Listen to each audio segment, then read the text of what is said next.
Saiki tak jarwake apa to jenenge nafsu mutmainah.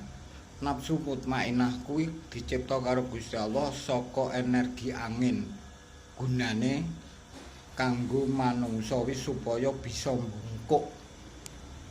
Lah nafsu mutmainah sing dicipta saka energi angin karo Gusti Allah mau dikurung karo Gusti Allah ana ing paru-paru. Mula nalika Bani Adam rukuk nyampekno rejeki saka ngarsaning Gusti Allah kuwi marang nafsu mutmainah.